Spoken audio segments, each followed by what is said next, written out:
नमस्कार दोस्तों, मैं Ajit Kumar Singh excellent IAS academy के इस यूट्यूब चैनल पर आपका एक बार पुनः हार्दिक स्वागत करता हूं। आज का हमारा व्याख्यान अत्यंत ही महत्वपूर्ण एक ज्वलंत विषय पर है। भारत में संसद ने राज्यसभा में एक बहुत महत्वपूर्ण विधेयक 12 दिसंबर को पारित किया गया है, जो कि निर्वाचन आयुक्तों की नियुक्ति के संबंध में और निर्वाचन आयोग के संबंध में है। इस सिलसिले में सर्वोच्च न्यायालय ने मार्च 2023 में अपना एक महत्वपूर्ण निर्णय भी दिया था। इन दोनों विषयों पर दृष्टिपात करते हुए हम भारत के निर्वाचन आयोग पर चर्चा करने जा रहे हैं, जो कि राज्य व्यवस्था के अंतर्गत सिविल सेवा परीक्षा और राज्यों के पीसीएस परीक्षा दोनों के लिए प्रारंभिक और मुख्य परीक्षा की दृष्टि से अत्यंत ही महत्वपूर्ण विषय है। इन परीक्षाओं में शामिल होने वाले छात्र और अन्य प्रतियोगी परीक्षाओं के छात्रों के लिए भी यह व्याख्यान अत्यंत महत्वपूर्ण है। हम जानते हैं कि भारत दुनिया का सबसे बड़ा लोकतंत्र है और लोकतंत्र की सफलता स्वतंत्र और निष्पक्ष निर्वाचन प्रणाली पर निर्भर करती है। यही कारण है कि निर्वाचन प्रणाली की स्वतंत्रता और निष्पक्षता को सुनिश्चित करने के लिए हमारे संविधान निर्माताओं ने हमारे संविधान के भाग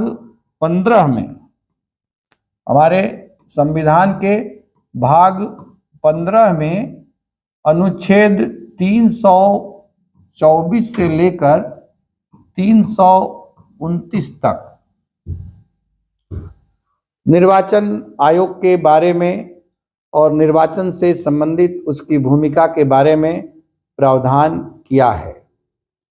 और इसके अंतर्गत अनुच्छेद 324 सबसे महत्वपूर्ण है, जिसका शीर्षक ही है कि निर्वाचन के अधीक्षण, निर्देशन और नियंत्रण के लिए एक निर्वाचन आयोग होगा और इस निर्वाचन आयोग में संसद द्वारा बनाए गए कानून के अधीन रहते हुए एक मुख्य निर्वाचन आयुक्त और उतने अन्य निर्वाचन आयुक्त होंगे जिनकी राष्ट्रपति के द्वारा नियुक्ति की जाए। इस प्रकार से निर्वाचन आयोग के संबंध में और निर्वाचन के संबंध में कानून बनाने की शक्ति संसद को अनुच्छेद 324 के अंतर्गत प्राप्त है और इसके साथ ही साथ अनुच्छेद 327 के अंतर्गत भी निर्वाचन आयोग को के संबंध में संसद को कानून बनाने की और की शक्तियां प्रदान की गई हैं। संसद ने 1991 में निर्वाचन आयुक्तों के पद और उनकी सेवा शर्तों के संबंध में एक अधिनियम बनाया था, जब निर्वाचन आयोग को बहुसदस्यीय बना दिया गया। हम जानते हैं कि 89-90 तक निर्वाचन आयोग एक सदस्यीय ही था और उसमें केवल एक मुख्य निर्वाचन आयुक्त ही होते थे। पहली बार 1989-90 में एक अध्यादेश के माध्यम से निर्वाचन आयोग को बहुसदस्यीय बनाया गया, जिसे सर्वोच्च न्यायालय में चुनौती दी गई तत्कालीन मुख्य निर्वाचन आयुक्त टीएन शेषन के द्वारा।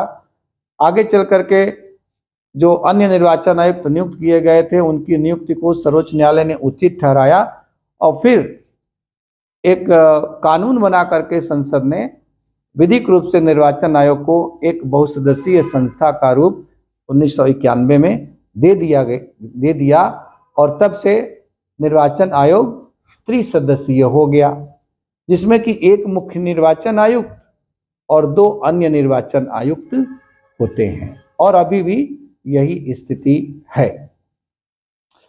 अब मामला वर्ष 2015 में तब प्रारंभ हुआ जबकि कुछ लोगों ने एक जनहित याचिका सर्वोच्च न्यायालय के समक्ष दायर की और ये कहा कि निर्वाचन आयुक्तों की नियुक्ति की जो प्रक्रिया है यह पारदर्शी नहीं है और सरकार के द्वारा निर्वाचन आयुक्तों की नियुक्ति में पक्षपात किया जाता है और अपने मनपसंद लोगों को निर्वाचन आयुक्त बना करके निर्वाचन की प्रक्रिया को प्रभावित किया जाता है। इससे निर्वाचन आयोग की तटस्थता, निष्पक्षता और पारदर्शिता प्रभावित होती है, जो कि लोकतंत्र के लिए सही नहीं है।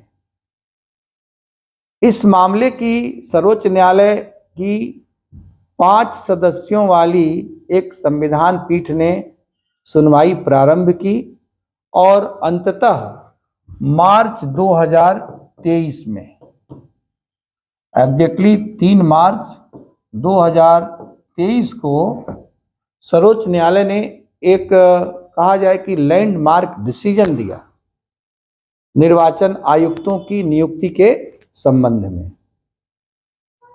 और सर्वोच्च न्यायालय ने अपने उस निर्णय में क्या कहा कि निर्वाचन आयुक्तों की नियुक्ति सरकार के द्वारा एक तरफा तौर पर केवल अपनी पसंद से ही नहीं की जानी चाहिए, बल्कि इस संबंध में संसद के द्वारा निश्चित प्रावधान किया जाना चाहिए और उसके आधार पर ही निर्वाचन आयुक्तों की नियुक्ति की जानी चाहिए।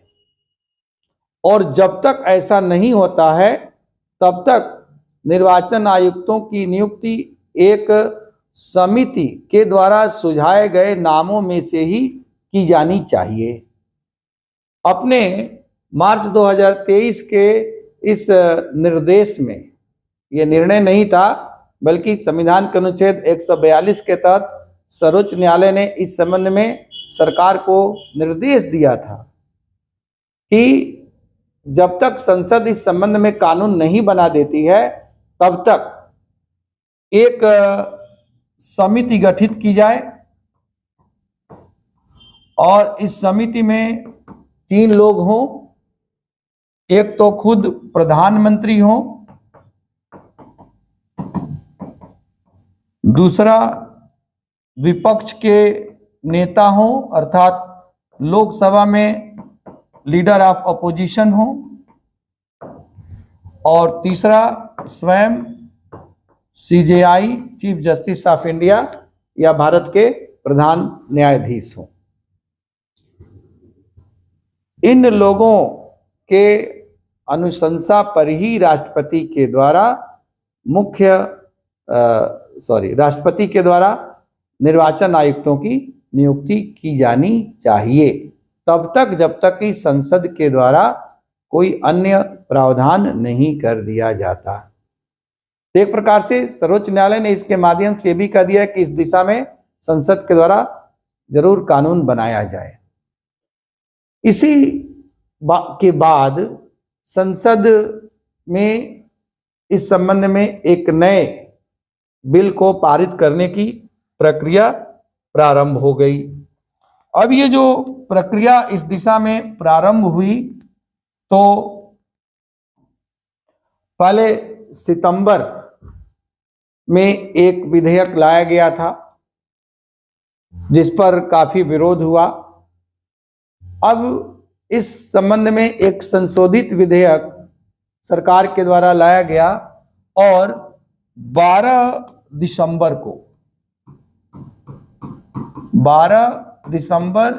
2023 को वह विधेयक राज्यसभा में पारित हो गया।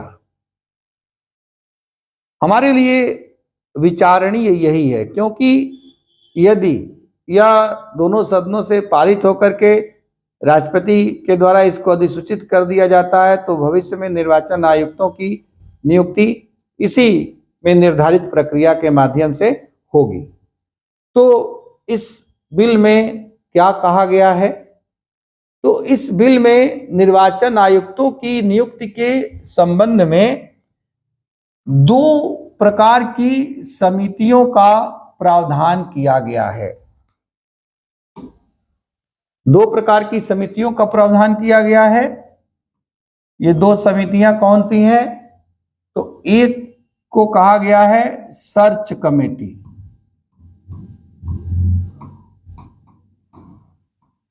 और दूसरे को कहा गया है सिलेक्शन कमेटी।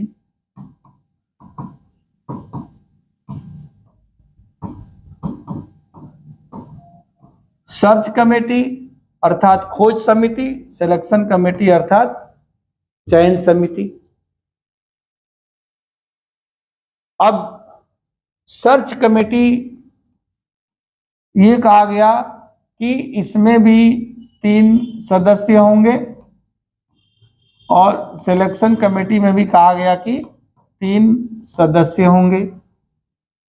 जो सर्च कमेटी होगी, इसका जो अध्यक्ष होगा वो होगा केंद्रीय विधि व न्याय मंत्री।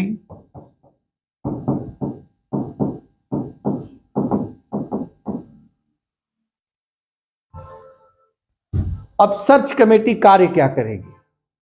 तो सर्च कमेटी 5 लोगों का चयन करेगी, और उन्हीं 5 लोगों में से सिलेक्शन कमेटी के द्वारा निर्वाचन आयुक्त के पद पर नियुक्त होने के लिए नामों की अनुशंसा राष्ट्रपति को की जाएगी।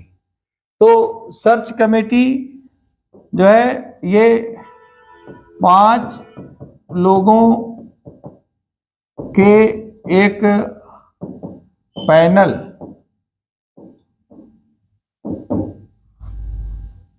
को बनाएगी।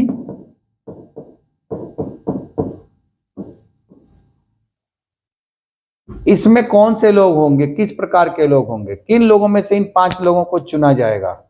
तो पहले हमें याद रखना है कि पहले के कानून के अंतर्गत कहीं पर भी निर्वाचन आयुक्तों को नियुक्त करने के संबंध में कोई अर्हता इत्यादि लिखित रूप में नहीं थी। इसमें स्पष्ट रूप से ये कह दिया गया है कि केंद्र सरकार के सचिव या सचिव स्तर के अधिकारी जो कि वर्तमान में हो या रह चुके हों, ऐसे लोगों में से ही इस पैनल के अंतर्गत 5 नामों का चयन किया जाएगा। अब सर्च कमेटी की भूमिका इतनी ही है कि वह ऐसे उपयुक्त लोगों को ढूंढे जिन लोगों में से निर्वाचन आयुक्त के पद पर नियुक्तियां की जाएं। अब आती है सिलेक्शन कमेटी। सिलेक्शन कमेटी जैसे सेंट्रल विजिलेंस कमीशन के आयुक्तों की नियुक्ति या सीबीआई के डायरेक्टर की नियुक्ति या सूचना आयोग के आयुक्त की नियुक्ति के संबंध में समिति है, उसी तरह से यह सिलेक्शन कमेटी है। और इस सिलेक्शन कमेटी के अंतर्गत जो 3 लोग होंगे, इसमें एक प्रकार से ये राजनीतिक समिति है, जिसमें प्रधानमंत्री होंगे, दूसरा लोकसभा में विपक्ष का नेता होगा, और तीसरा जो व्यक्ति होगा वह प्रधानमंत्री के द्वारा मनोनीत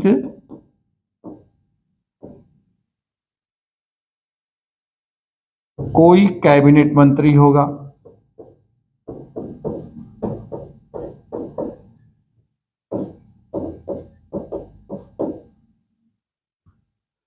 तो इस सिलेक्शन कमेटी या चयन समिति जो कि इन 3 लोगों से मिलकर के बनेगी,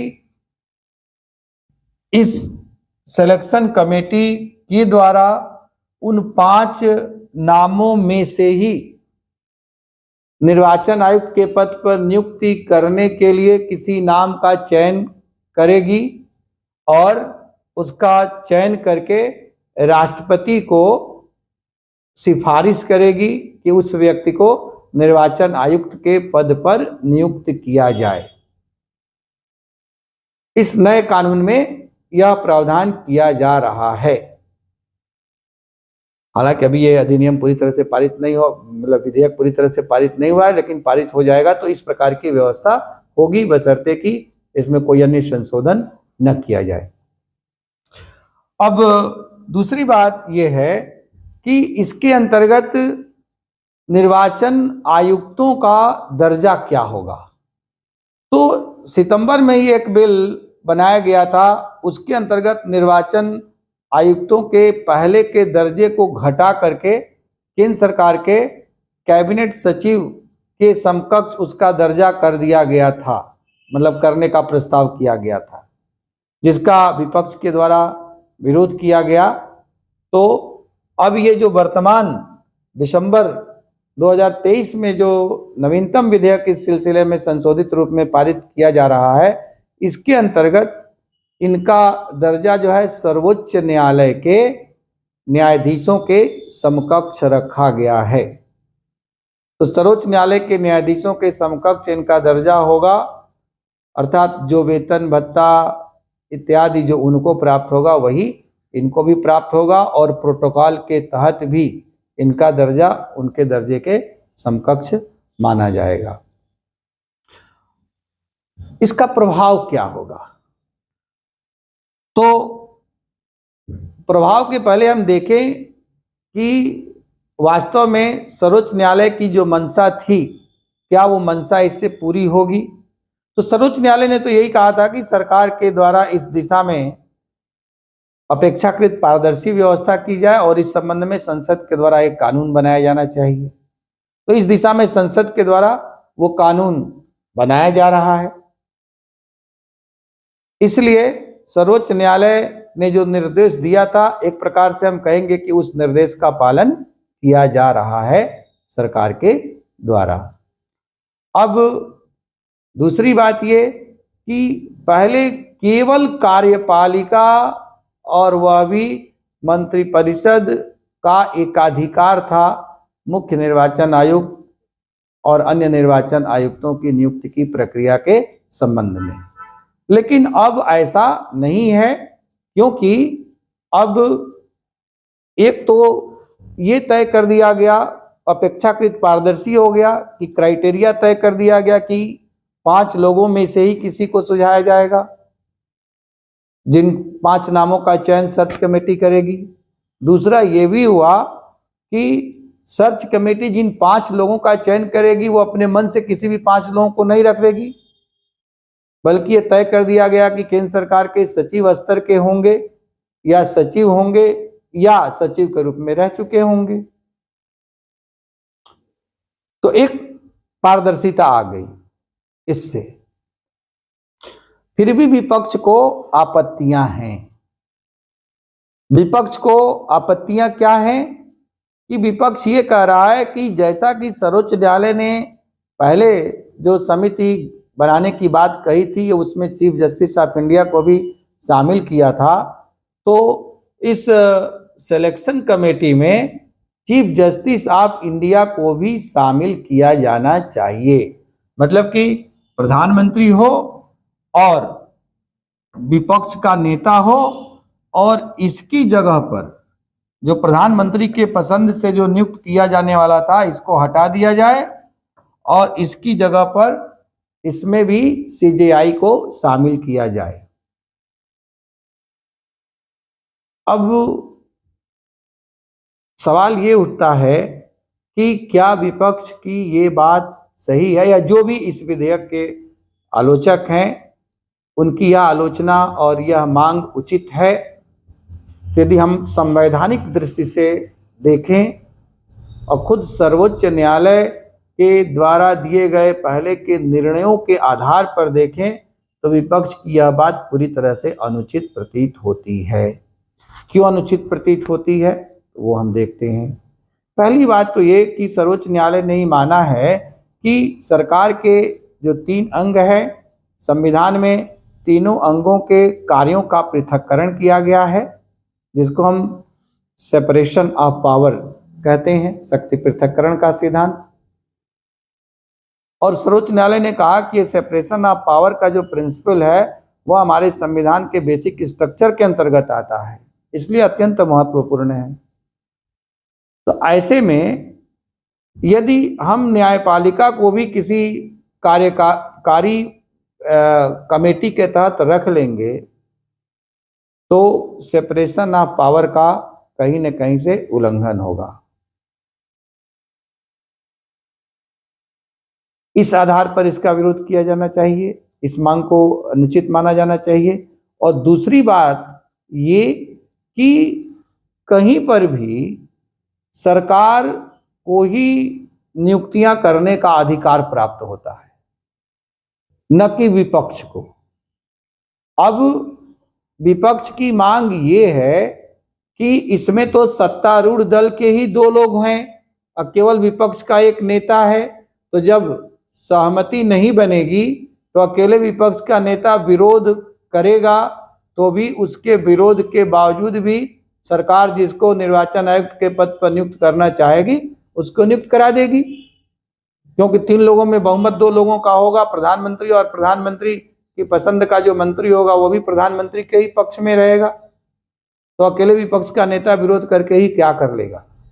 अब प्रश्न ये उठता है कि तो क्या फिर इस कमेटी में विपक्ष का बहुमत होना चाहिए? और यदि फिर ये विपक्ष का बहुमत हो जाएगा तब फिर विपक्ष किस बात के लिए विपक्ष होगा भाई? विपक्ष किस बात के लिए विपक्ष होगा? विपक्ष इसीलिए तो है कि विपक्ष अल्पमत में है, इसलिए विपक्ष को कोई निर्णय करने का अधिकार प्राप्त नहीं होना चाहिए। विपक्ष की निर्णय में भागीदारी हो सकती है, लेकिन विपक्ष स्वयं में निर्णायक की भूमिका में नहीं आएगा। अंतिम निर्णय लेने की शक्ति हमेशा सरकार को सत्तारूढ़ दल के हाथों में ही होनी चाहिए, बस वह मनमानी न करे, इसलिए विपक्ष की भूमिका उसको नियंत्रित करने में होनी चाहिए, न कि स्वयं अपने हाथों में निर्णय शक्ति लेकर के निर्णय लेने में। तो इसके माध्यम से लीडर ऑफ अपोजिशन को यदि पसंद नहीं है वो नाम, उस पर उसे संदेह लग रहा है, तो अपना विरोध जताएगा। हो सकता है कि उसके विरोध के आधार पर सरकार खुद ही उस व्यक्ति के नाम को आगे ना बढ़ाए, और फिर भी यदि बढ़ाती है तो लीडर ऑफ अपोजिशन विरोध करेगा तो वो बात मीडिया में आएगी।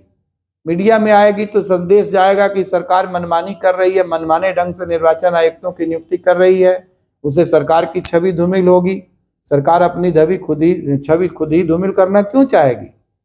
इसलिए ऐसे में सरकार भरसक कोशिश यही करेगी कि ऐसे व्यक्तियों को ही निर्वाचन आयुक्त के पद पर नियुक्त किया जाए जिसके नाम पर विपक्ष के नेता की भी सहमति हो, अपवादिक परिस्थितियों को छोड़ करके। या तो विपक्ष का नेता अड़ंगेबाजी की नीति के तहत कि चाहे कोई भी नियुक्त किया जाएगा और उचित व्यक्ति होगा तो भी हम विरोध करेंगे, तब तो उसका कोई चारा नहीं, फिर तो 1.5 लाख की सिचुएशन क्रिएट हो जाएगी। इसलिए हमें निर्णय लेने की शक्ति हमें सरकार को सौंपनी ही होगी। इस प्रकार से विपक्ष की यह मांग भी अनुचित है।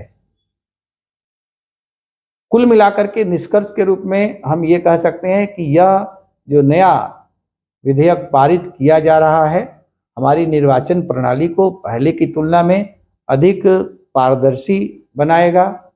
निर्वाचन आयोग पर पहले की तुलना में लोगों के विश्वास को, भरोसे को कहीं अधिक बहाल करेगा, और अनेक प्रकार के जो आरोप निर्वाचन आयोग के ऊपर और ईवीएम को लेकर के लगाए जा रहे हैं, और ये कहा जा रहा है कि ये जो है सरकार की एजेंसी की तरह से कार्य कर रहा है, तो ऐसे आरोपों का खंडन करने में भी मदद मिलेगा। तो एक प्रकार से यह विपक्ष को भी संतुष्ट करेगा, और इसके साथ साथ यदि ये कानून बन जाता है तो सरकार के ऊपर भी जो आरोप प्रत्यारोप आक्षेप लगाए जा रहे हैं उनको भी लगाने वाले लोगों की संख्या में कमी आएगी। यही ये पूरा विधेयक है। हमें उम्मीद है कि जैसे ही यह विधेयक पूरी तरह से अधिनियम के रूप में लागू होगा, हमारी निर्वाचन प्रणाली की पारदर्शिता, शुचिता, पवित्रता सुनिश्चित होगी और भारत का लोकतंत्र पहले की तुलना में और अधिक मजबूत होगा। आप सबसे आग्रह है कि आप इस वीडियो को अधिक से अधिक लाइक करें और शेयर करें और हमारे एक्सीलेंट आईएएस एकेडमी के इस यूट्यूब चैनल को भी अधिक से अधिक सब्सक्राइब करें। और आप के लिए ही ये चैनल है। आगे जो भी ज्वलंत विषय विशेष रूप से भारतीय राज्य व्यवस्था के आएंगे, जिसमें मेरा एक्सपर्टाइज है, वो सभी विषय समय समय पर वीडियो व्याख्यान के माध्यम से आपके लिए प्रस्तुत किए जाएंगे। बहुत बहुत धन्यवाद।